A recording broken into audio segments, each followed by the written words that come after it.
Welcome to our video. We're going to be stripping down this XLT oven, which is on our demonstration showroom. It has a split bell. It's a model 3240, and we're just going to show you how to take everything apart for cleaning and rebuilding afterwards.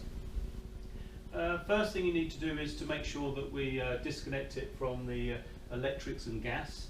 So ensure that we actually the switches removed and taking the power cord off, and also make sure the gas supply at the rear is also isolated, and recommend that you switch this off as well. And normally there's just an isolation valve.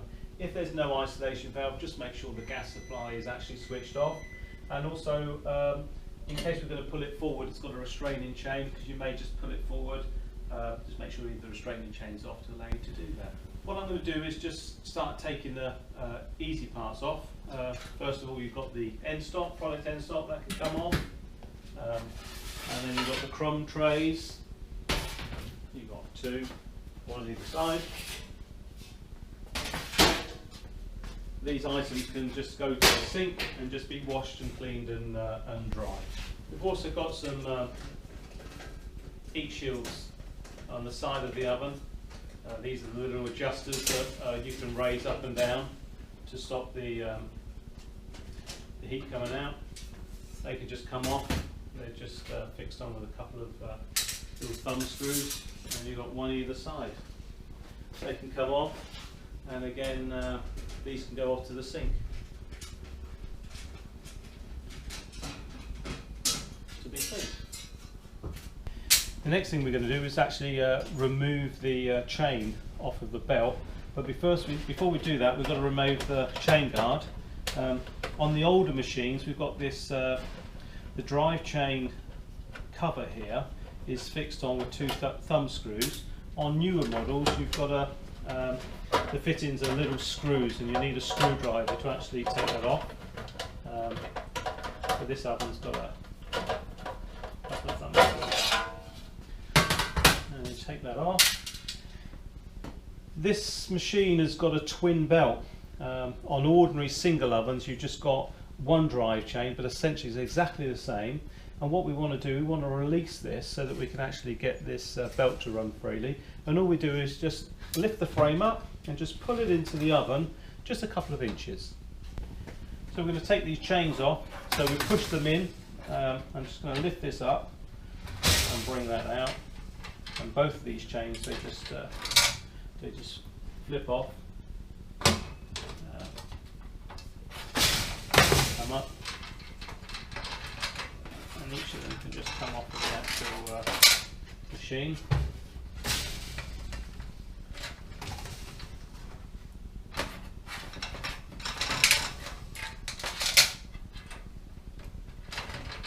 I'll take those off when I bring the frame forward in a second. On this double split belt machine, I've just pulled the conveyor frame forward just to allow you to take the chain off. And you've got, on this machine, you have two chains, a long and a short one, come with the oven. And I'm just going to simply take these off, and then keep them to one side. Make sure you never wash the chain, because it's greasy and oily, which is what you need to do to make sure it's well lubricated. So never actually put these in the sink, don't ever wash them, don't do anything other than leave them in the oily state that they are. And a service tech, when they come and do a bit of maintenance on the oven, will re-grease those for you. Once the chains are off the machine, this allows you to then to move the conveyor belt. Again, you see this is a double split belt machine, but on an ordinary oven just be a single, and it just allows you to run this free. What we're going to do now is actually remove the tension of this to allow us to roll this belt up, and we need to do that the other side of the machine. To remove the drive chain, what we need to do, we need to just remove the tension off of the belt. And you can see here, there's a screw here and one there, and this is actually on its first setting, and if we needed to make this less slack, we can actually just, a tech or yourself could just move this up the other 2 notches. So what we're going to do is just use a Phillips screwdriver or posi drive and just remove these 2 screws here. We've got 2, one on one side and one on the other. Keep them safe, and we've got another 2 on the other side.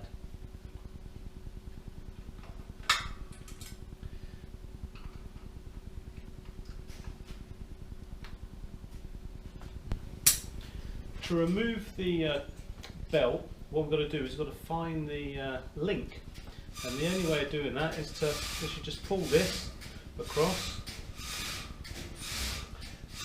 and then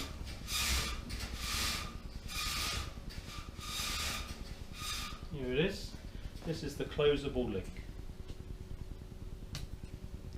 and you can just see here that this is just across there is a link. You need a set of little ball nose pliers, and the easiest way to do this is to pull that out and to pull that off of the chain. It's quite an easy process. Always keep them so that you understand. I like to keep them on top of the oven so you actually see the way that they go back.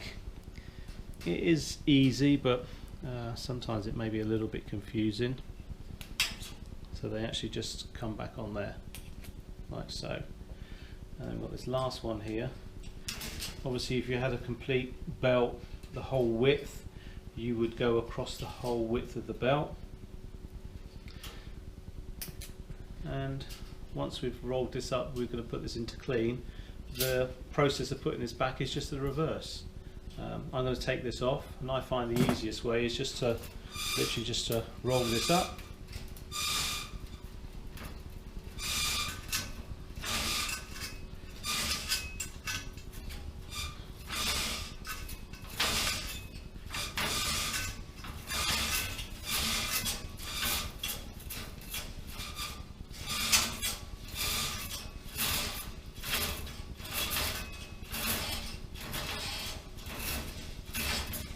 There.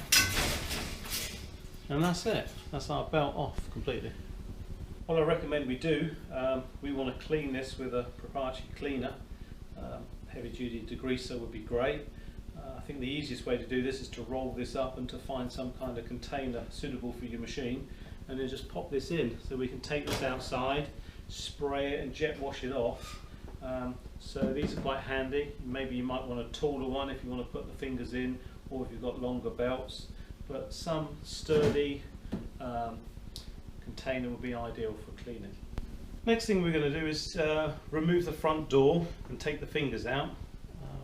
Something I never explained to start with. Of course, you only want to do this process when the oven's cold, so I suggest that when you get a cleaning regime, you do this early in the morning before you start off, because you can't do this when it's hot, because the oven door actually doesn't even come off, so because it's actually stays hard against the machine when the oven's hot, and you obviously don't want to touch this oven when it's red hot. So make sure the oven's cold before you start this process. So what we're going to do, we're going to remove the oven door. The easiest way I find to do this is to lift up the window. You can use this again once it's cold to aid yourself taking the oven door off. An option on the XLT is to have some kind of lifting handles as well. Your oven may have lifting handles. You've got one either side. There's an option if you decide it's easier for you. On the larger machines particularly, I find it quite useful. So we're going to take the 4 screws off, one each corner. I'm holding the door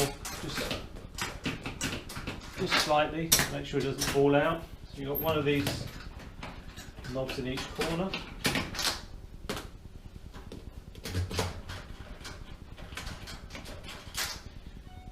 So just holding that there because it could fall forward, and then you just literally just pull this out and take the door off. It's obviously quite heavy, so be very careful. It's a big machine. You may want to get 2 people to actually help take that out. On this 3240, we've got a heat plate which is at the top. Unique for this machine. It just slides out and just comes out of the machine. Just going to pop this over here. That can go to be just simply washed. Top fingers are quite easy to take out. Depending on what model you've got and how old your machine is, on the smaller XLT ovens, 1832, 2440s and the 3240s, on the newer versions, these bars can actually pop out. They slip out. They've got a little clip system in to help you take the fingers out of the machine. The bigger ones, they're not. They're rigid, so they're actually fixed in place. And there is a particular way of taking these fingers out. So we'll go through what I find the easiest way to do this. I'm going to take the top fingers out. These just push up. I just push up from the front.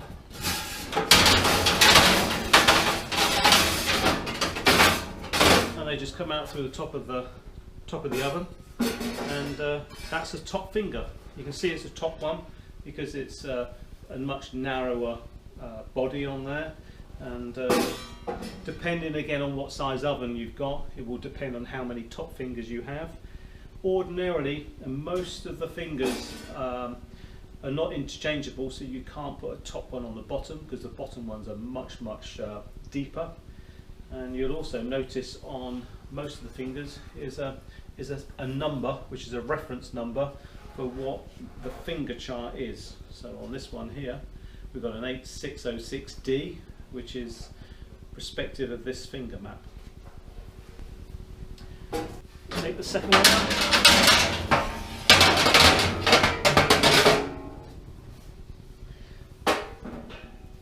That one. The frames on XLT are completely welded in one piece, and they're welded in such a way that gives them strength and nice rigidity on there. So when you actually look through the oven, you've got a complete lovely flat surface. There's no undulating in there, etc. So all XLT frames are fully welded. The way to pull these out is just via the actual sprocket position. So if we needed to take this out, what we'd need to do is disconnect all the hoses, etc. Make sure everything's completely done, and then swing this forward and then pull the whole frame towards me. If you're absolutely desperate and you can only actually get one of the alternative way, the only way of doing that is literally to remove these drive sprockets, etc., which is quite straightforward to do. We can just unscrew these screws here and the other side, and this whole mechanism can just come out. We remove the drive sprocket and just go in the opposite direction. So it is always possible to do if you needed to, but ordinarily I'd suggest you just leave it and then we actually just bring it out this way. A little trick here, I want to remove the bottom fingers, and I'm keeping the frame in because you can actually clean this frame in situ. It's very easy to clean this in because it's not particularly very dirty, we've got much carbon on it. There's just one rail here, but you can easily sweep this, get all the debris off and clean this in situ, without removing it. And the way to remove the bottom fingers, we can use the door knobs that we removed earlier and just pull the frame up, just pop that in, and that sits just underneath there. And we're going to do one on the opposite side as well. Now I'm going to remove the bottom fingers, and what I suggest to this, you can see now that we've actually lifted the frame up and put the knobs underneath there. And I'm going to, on the smaller ones, say we can remove this bar, but on this particular machine it's a slightly older model and we can't.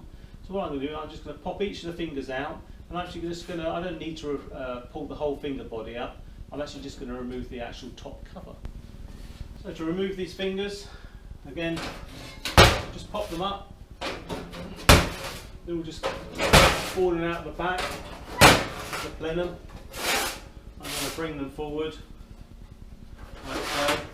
And then I'm going to remove the actual outers. They easily come off, they literally just slide off. If you have a problem, what I'd recommend is just a small flathead screwdriver. You may just need to just get under there to tease them off. But they all come out easy. There we go.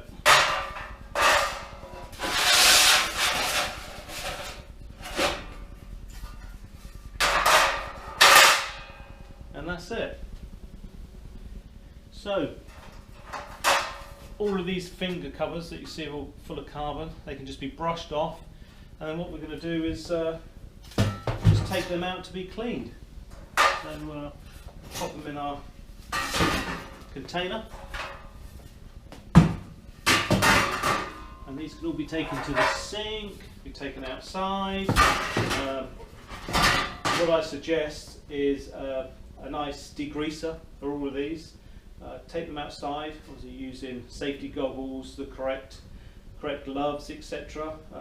Spray them all down with a proper detergent, and then afterwards jet wash them is ideal. Just jet wash the whole lot.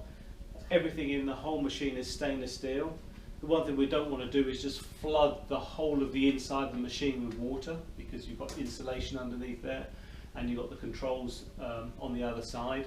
But basically the whole machine is 304 stainless steel throughout. Any of this can be cleaned. Just be careful with the hard surfaces at the front of the machine. You don't want to start using Scotch-Brite or real harsh chemicals that's going to really degrade this. Be careful with the oven door and surround, and some of the later machines have got oven gaskets. Be very careful with any caustic cleaning detergents, because they'll start to break down some of the material, and also some of the caustic on the painted areas like the badge, etc. Just be very careful what you do with there. Essentially, to get rid of this carbon, you can use a stronger degreaser, but the rest of the items, just sort of a mild detergent will easily do it. So all of this stuff, the door, all the fingers, all of these outer covers I've stripped off here, can all go outside. You can take them into the sink to wash out, or take them outside to just strip down and clean. So I've removed the conveyor frame, and to get these fingers out, they need to come out through the bottom. So covers are already off as well.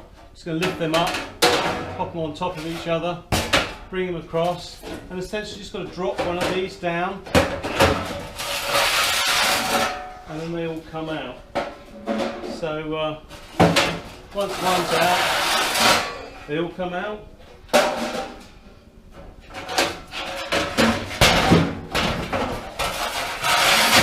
Quite straightforward, to be honest with you.